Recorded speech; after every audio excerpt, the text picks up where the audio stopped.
Holding centre setup किया गया है जो डिटेंशन कैंप की तरह ही है, जिसमें 9 लोगों को वहाँ पे हिरासत में रखा गया है जो इलीगल बांग्लादेशी है।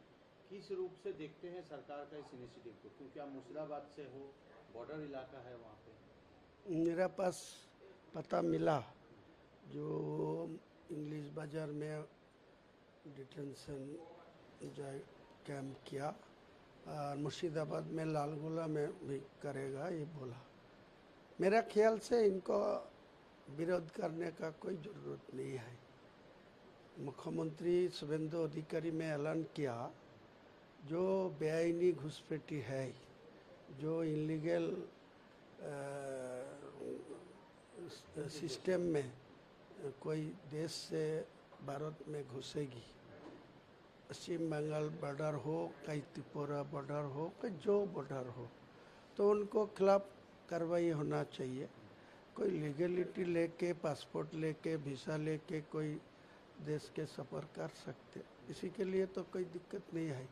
लेकिन कोई बेआईनी उनका बांग्लादेश का नागरिक है, उनका रहने वाला है, वो बंगाल के आके भारत के कोई अंतर्राज्य आके तो नहीं आना चाहिए। तो इनको खिलाफ कार्रवाई होगा, ये मैं स्वागत कर रहा है। मेरा तो कोई प्रॉब्लम नहीं है। मेरा जो 100 साल से मेरा जो भारत का नागरिक है, मेरा इंडियन सिटीजन है, तो इनके लिए तो कोई खतरा नहीं है ना। जो वो भाई बॉर्डर क्रॉस करके कोई इलीगल सिस्टम में आएगी तो उनको खिलाफ तो पुलिस वाला कार्रवाई करेगी, कदम उठाएगी।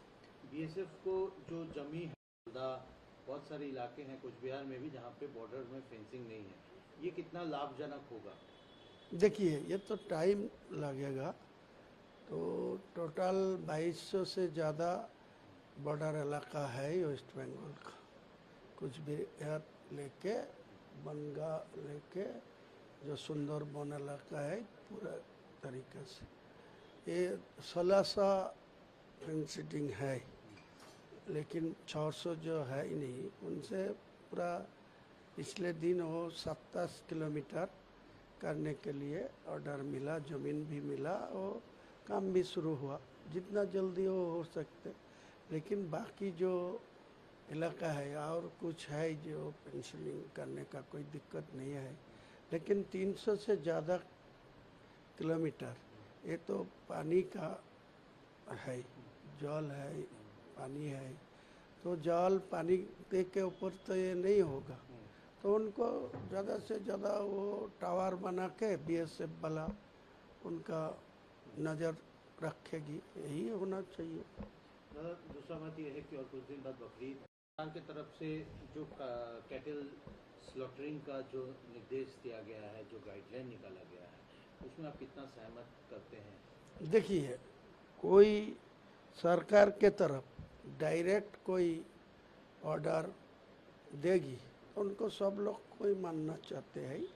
लेकिन ये गाय के कुर्बानी के लिए जो 1950 का जो रूल्स लीफलेट आकार में दे रहा है, ये ठीक नहीं किया। कोई सरकार निर्णय लेगी, कोई गाय कटने के डायरेक्ट मना कर देगी, तो उनको तो होम सेक्रेटरी हो, चीफ सेक्रेटरी हो, को जो ऑर्डर निकलेगी वो ऑर्डर को मुताबिक सारे राज्य का पुलिस वाला, जो एसपी वाला है, वो सीआईसी है, वो लोग उनका जो जो प्रॉपर सिस्टम है ये लेके वो बंद कर देगी। लेकिन कोई ऑर्डर दे रही, वो लीफलेट बिली कर रही। वो आपका माध्यम में मैं बंगाल का नया मुख्यमंत्री शुभेंदु जी को बोलना चाहते हैं, ये पुलिस वाला को इतना क्षमता नहीं देना चाहिए। वो आपका सरकार का कोई निर्णय लेगी तो सब लोग मानेगी, मैं भी मानने का लिए तैयार हूँ, वो आम पब्लिक जो है वो भी तैयार हो। लेकिन उनको 1950 साल का एक ऑर्डर लीफलेट आकर के देके सब लोगों को जो डराते हैं, ये नहीं होना चाहिए। डराने का तो कोई ठीक नहीं है।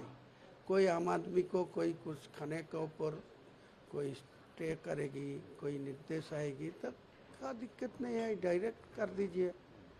Direct government of West Bengal के द्वारा जो ऑर्डर निकलेगी वो 1950 साल के किया। नया जियो होना चाहिए। नया जियो होने के बाद गाय काटने का मना कर दीजिए। सारे सर्कुलर पुलिस वाला को दे दीजिए। पुलिस वाला वो सब लोग को ऐलान कर देगी तो सब मान लेंगे।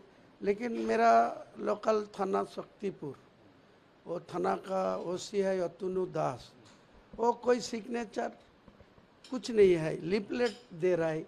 इमाम लोग को मस्जिद वो नमाज पढ़ाते हैं, उनको डाक के डराते हैं, धमकी दे रहा है, बोल रहा है तुम गाय भी काटेगी, कुर्बानी करेगी तो तुमको खिलाफ कार्रवाई होगी, अरेस्ट कर लेंगी, गिरफ्तार कर लेंगी, ये सब कर रहा है।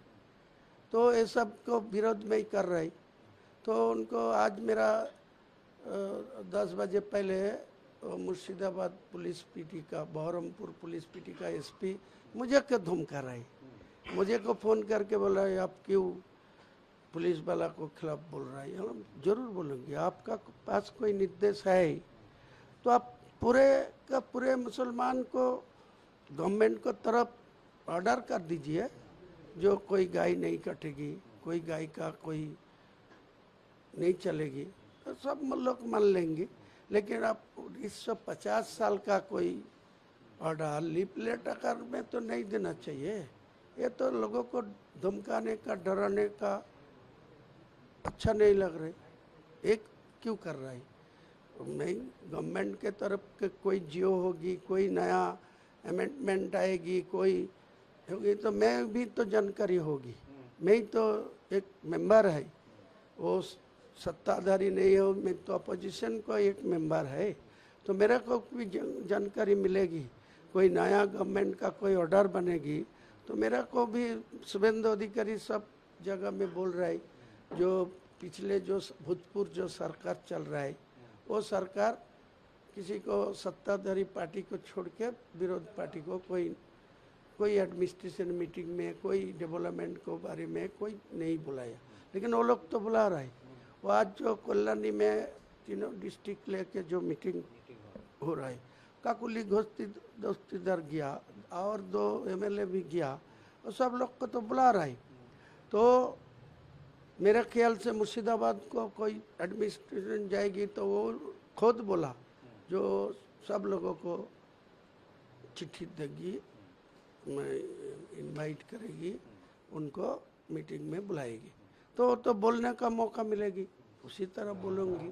जो सरकार को मैं विरोध मेंबर होके मैं सरकार को जो ये जितना समर्थन करना दरकार वो समर्थन मिलेगी, और जितना वो उनका विरोध करना वो तो विरोध करना ही मेरा हक है, वो तो करेगी। रास्ते में ये जो नमाज जो पढ़ा जाता है ईद के दिन, अभी ये नहीं पढ़ने के लिए बोला गया। यूपी में भी देखा गया है, उत्तर प्रदेश में भी योगी आदित्यनाथ ये बोले हैं। तो किस रूप से देखते हैं ये रास्ते में नमाज पढ़ने को लेकर? देखिए, कोई रोड में नमाज पढ़ना अच्छा नहीं है। नमाज पढ़ने का जगह है मस्जिद। नमाज ईद का नमाज पढ़ने का ये मुसलमान समाज का ईदगाह है, ईद का मैदान है, वहाँ पढ़ेगी। कोई रेड रोड में इतना भूतपूर्व सरकार इतना दिन अलाउ कर दिया, पढ़ लिया। वो आज का सरकार नहीं पढ़ने देगी तो क्या दिक्कत है? अपना अपना ईदगाह है, अपना अपना मस्जिद है, वो मस्जिद को जाके पहले बार नहीं हुआ, दूसरा बार भी जमात होने का तरीका है, सिस्टम है, क्या दिक्कत है? आखिरी सवाल ये है कि देखा जा रहा है कि शहरों में जो हुआ है उन सबको सरकार की तरफ से उनको तोड़ दिया जा रहा है, डिमोलिश किया जा रहा है। किस रूप से देखते हैं ये स्टेप? नहीं, सरकार को ये जो कदम उठाया, जो एक्शन ले रहा है, मैं अच्छा तरीके सरकार को समर्थन दे रहा है। किसी आदमी को इलीगल कंस्ट्रक्शन में नहीं रहना चाहिए। जो सरकार था इनको कोई लीगलिटी है जो जिसके सारे मकान है, जिसने सारा बिजनेस का जगह है, तो सब लोग को लीगलिटी है, तो इनको खिलाफ कोई नहीं, कुछ नहीं होना चाहिए। लेकिन कोई इनलीगल कंस्ट्रक्शन करके कोई बिजनेस करेगी, कमर्शियल बिजनेस करेगी, वो तो नहीं होना चाहिए। वो डोमेस्टिक बिल्डिंग बना के वो कमर्शियल बिजनेस करेगी, उनको टैक्स भी नहीं देगी, इनको चार्जेस भी जमा नहीं करेगी, तो इनको इलीगल कंस्ट्रक्शन का तो तोड़ा जाएगी, कोई दिक्कत नहीं है। तृणमूल कांग्रेस में देखा जा रहा है कि धीरे धीरे घर टूट रहा है, बहुत लोग इस्तीफा दे रहे हैं। काकली घोष दस्तीदार का गला में भी दूसरा सुर है, बहुत सुर है। पुराने लोग जो लोग तृणमूल कांग्रेस के टाइम में काम करते हैं, आप भी उस समय थे, तो ये क्यों हो रहा है अचानक से ऐसा? देखिए, कोई पार्टी का जो अंडरग्राउंड में है, जो भंतरीन विषय है, इसीलिए मेरा कोई ज़्यादा बोलने का ज़रूरत नहीं है। लेकिन मेरा ख्याल से पार्टी जो गलत सिस्टम में वो जो आईपैक को ऊपर जमींदारी सौंपा दिया है, वो लोगों को सब इतना सारे पैसा लेके वो टिकट दिलाया, इतने सारा पोस्ट भी डिस्ट्रीब्यूट किया, वो आज का दिन में इनको खसरत टीएमसी को मिलना चाहिए।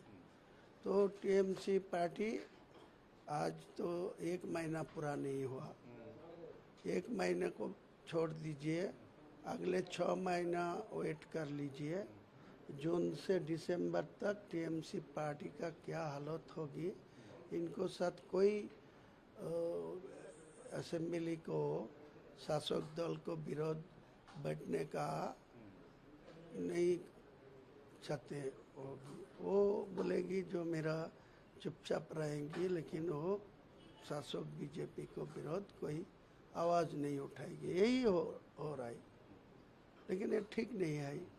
वो गणतांत्रिक देश के लिए शासक सत्ताधारी दल भी रहेगी, अपोजिशन भी रहेगी, लेकिन एक अपोजिशन वीक हो गया, 80 आदमी है, तो अटेंडेंस हो रहा है 34, 35, कोई उनको विरोध के कोई आंदोलन करने जा रहा है, तो कितना आदमी आ रहा है, देख लीजिए ना, इनका मनोबल कितना टूट गया। ये तो नहीं होना चाहिए।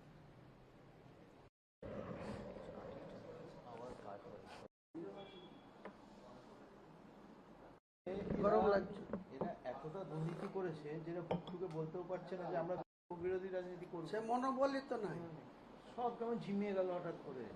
হয়েছে এখনো পর্যন্ত সে কলকাতার মেয়র রয়েছে, সেই ঝাঁঝটাই তার কাছে নেই। সে বলছে আমি পারলে কালকে ইস্তফা দিয়ে দেবো।